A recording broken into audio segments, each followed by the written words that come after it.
Voici ce qui servait des salles de classe pour les enfants du village de Poniakele, dans le département de Kouto, dans la région de la Bagoué. Des dispositions mises en place par les responsables de l'école primaire pour faire face au flux d'élèves enregistrés dans leur établissement. Mais depuis quelques semaines, le conseil régional de la Bagoué met à la disposition du village un bâtiment neuf de 3 classes pour porter le nombre de salles de classe à 6. Un véritable soulagement pour les populations et pour le sous-préfet de Bon. Mais la cérémonie de remise des clés a été l'occasion pour les enseignants de porter des préoccupations au conseil régional. On a un problème de tabac. Les tabacs sont vraiment insuffisants. Encore toujours au niveau des élèves, on n'a pas de cantine scolaire. Les latrines, on n'a pas de latrines. Les enfants sont obligés à la récréation de déféquer partout dans la cour de l'école et uriner partout.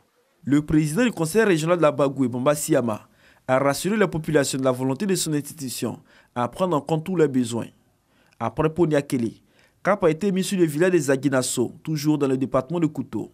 Ici, ce sont 3 classes également qui ont été remises aux populations en vue de renforcer la capacité d'accueil de la 3e école du village, construite par Bamba Siama et son équipe. Aujourd'hui, tous les villages de la Bagoué sont dotés d'une école, d'au moins 3 classes. Parce que tout est formation. La vie est formation. Et je pense que la première formation, c'est aller au moins à l'école. Je vous dis que les résultats scolaires de l'année 2016-2017 ont placé la région de la Bagoué en première position. Les populations ont exprimé leur reconnaissance au président du conseil régional de la Bagoué, qui s'est engagé dans la lutte contre la pauvreté en milieu rural. Aguinasso est le village où on fait 100% à l'entrée en 6e chaque année. Donc nous recevons ici les élèves venant de tous les autres villages. Donc une 3e école porte à plus de 850 élèves l'effectif des élèves inscrits dans notre village. Donc ça vient régler le problème de surcharge, de la surpopulation dans les salles de classe et ça vient renforcer, améliorer les résultats scolaires. Avec ces différentes infrastructures, le conseil régional de la Bagoué est en train de rapprocher davantage l'école des populations, tout en faisant de l'école obligatoire une réalité dans cette partie de la Côte d'Ivoire.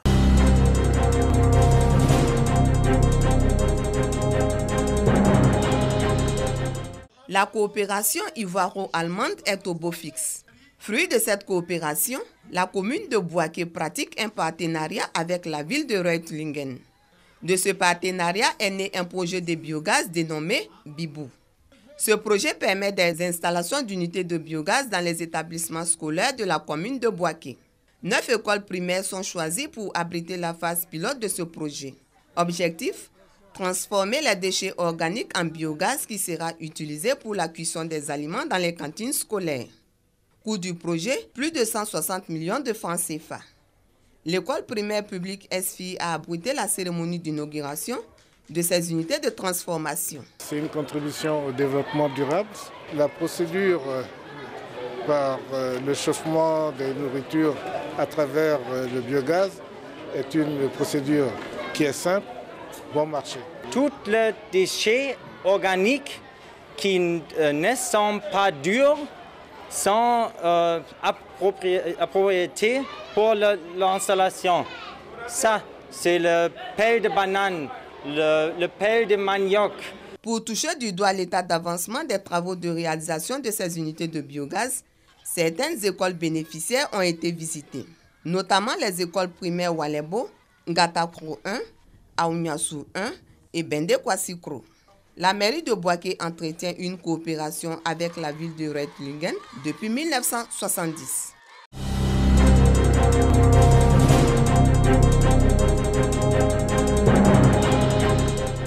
Mairie de Boisflé, bureau du commandant second de la police municipale. Des agents reçoivent leur feuille de route.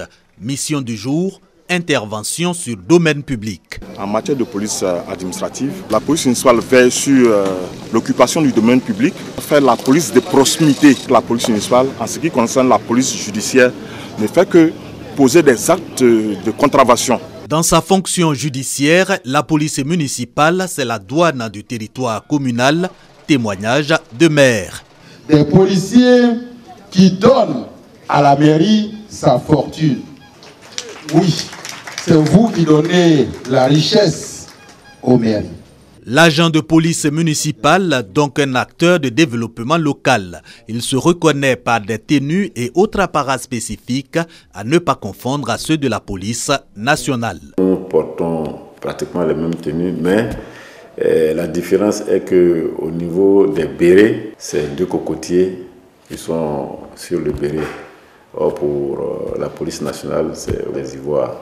Ce nouveau treillis en cours de vulgarisation fait suite au décret présidentiel de février 2015 portant reconnaissance et professionnalisation de la corporation. Cette disposition règle déjà la question de la formation à travers une école spéciale et celle du recrutement des agents de police municipale, jusque-là du ressort des élus. Le président de la République permettra donc de recruter par voie de concours les policiers municipaux avec un niveau acceptable du PPC, BPC, Bac plus 2. Restent cependant les arrêtés ministériels pour l'application effective du décret présidentiel. S'en trouveront améliorer les conditions de travail et de vie des agents de police municipale. À cela vient œuvrer le SINAPOMUSI via des actions pour promouvoir la corporation. Nous avons une mutuelle générale de la fonction publique territoriale. Donc l'Assemblée générale constitutive aura lieu en septembre. Nous avons un colloque international en septembre 2020 à Abidjan. Nous avons l'Union des polices municipales africaines à mettre en place. Déjà, nous avons le soutien de nos collègues de Grand-Mont à Montpellier. Le syndicat national des agents de police municipale de Côte d'Ivoire, en abrégé SINAPOMUSI, créé en 2017, ce sont 3000 membres.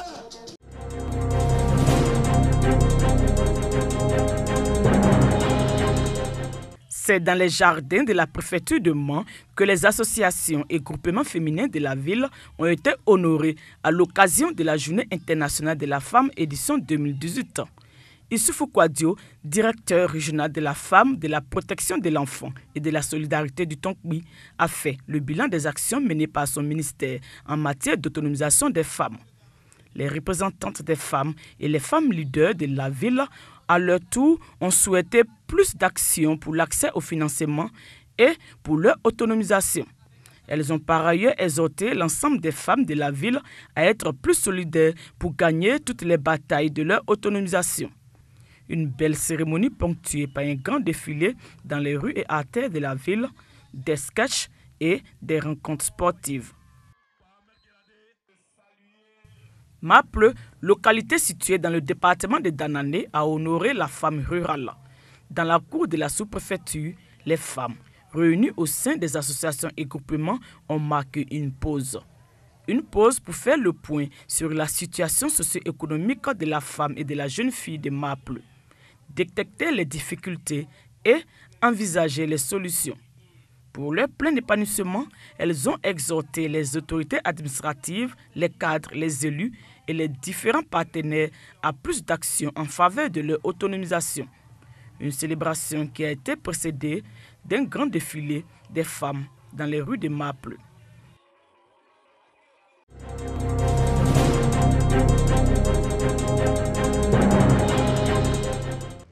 Étirements et autres exercices physiques avec le coach Roselyn Brou, puis les directeurs et chefs de service de Yamoussoukro, aptes pour la marche.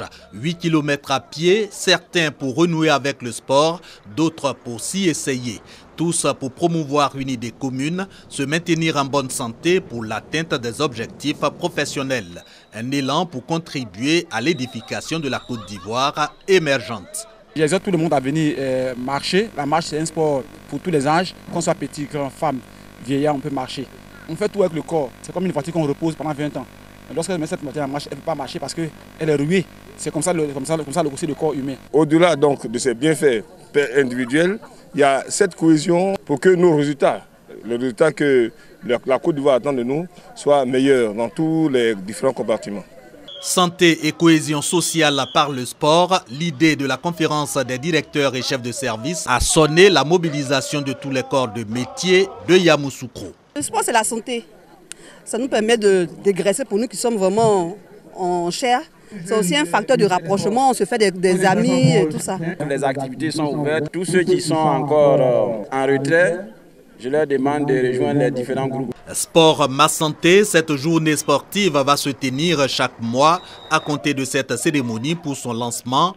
Engagement de la conférence des directeurs et chefs de service qui y invite toutes les populations. Objectif, santé et cohésion sociale dans la capitale politique.